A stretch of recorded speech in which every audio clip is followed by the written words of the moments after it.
Assalamualaikum warahmatullahi wabarakatuh.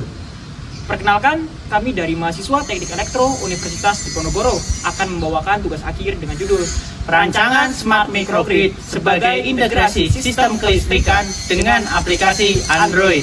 Dengan saya, Guntur Awaludin Septadi dengan NIM 2106012014088 yang akan membawakan subjudul tugas akhir aplikasi Android untuk monitoring dan pengelolaan data energi Smart Microgrid.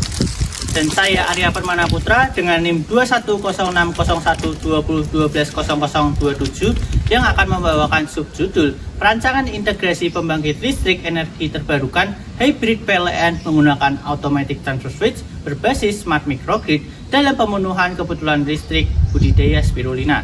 2, 3. Kebutuhan energi listrik sangat penting untuk kehidupan kita sehari-hari, terutama pada bidang yang bergerak pada sektor industri. Terdapat beberapa permasalahan yang terjadi pada sumber jaringan kelistrikan PLN. Oleh karena itu, kita memerlukan sumber energi lainnya yang memadai untuk menggantikan sistem energi PLN tersebut. Sebagai contoh, pada PT Alga Bioteknologi Indonesia atau kita kenal dengan PT Albitek Indonesia telah menerapkan beberapa sumber energi lainnya yang bersumber dari sumber energi terbarukan atau kita kenal dengan renewable energy.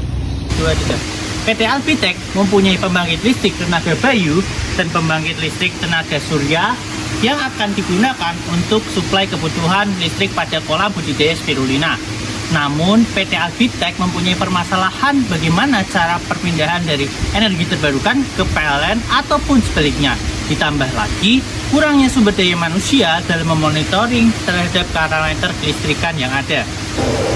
Maka dari itu, kami mengusulkan solusi integrasi pembangkitan listrik dengan menggunakan Automatic Transfer Switch Dan aplikasi Android untuk kontrol dan monitoring parameter sistem kelistrikan. Pada tahap pertama, kita akan melihat bagaimana pembangkit listrik dapat diintegrasikan untuk mensuplai beban listrik pada kolam budidaya spirulina. Pada awalnya, PLTS dan PLTP akan diintegrasikan ke dalam satu MPPT hybrid, kemudian listrik akan disimpan ke dalam baterai.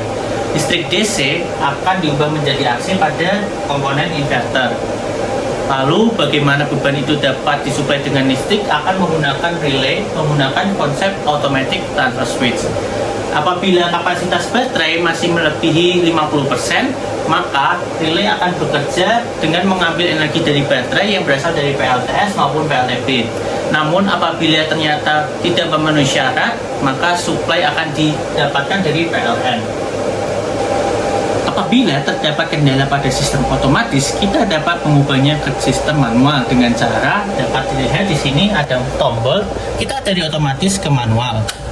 Lalu kita dapat melihat kinerja dari relay. Apabila relay masih mati, maka tetap menggunakan sumber baterai. Kita coba menggunakan sumber PLN, maka relay akan menyala dan mengindikasikan bahwa sumber energi berasal dari listrik PLN.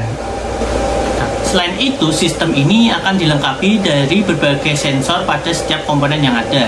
Dapat terlihat di sini ada ZMPT101B untuk sensor tegangan dan ACS712 untuk sensor arus pada PLTP. Selanjutnya ada sensor BZEM 017 pada PLTS dan pada baterai. Dan yang terakhir ada sensor BZEM 004T pada inverter dan pada PLN. Semua sensor ini akan diintegrasikan menjadi satu dan diolah pada Arduino Mega 2560 yang datanya dapat dilihat pada LCD dan akan dikirimkan melalui mouse untuk diolah lebih lanjut pada aplikasi. Baik, selanjutnya ada sistem aplikasi Android yang mana berfungsi untuk melakukan monitoring dan controlling dari sistem Smart Microgrid ini. Aplikasi ini dibangun oleh Flutter dan juga menggunakan backend dari Google Firebase dan juga Node.js. Aplikasi ini dilengkapi oleh fitur autentikasi yang dikoneksikan oleh Google Firebase, sehingga ketika saya koneksikan ke Google saya, di sini saya akan berhasil connect ke akun saya.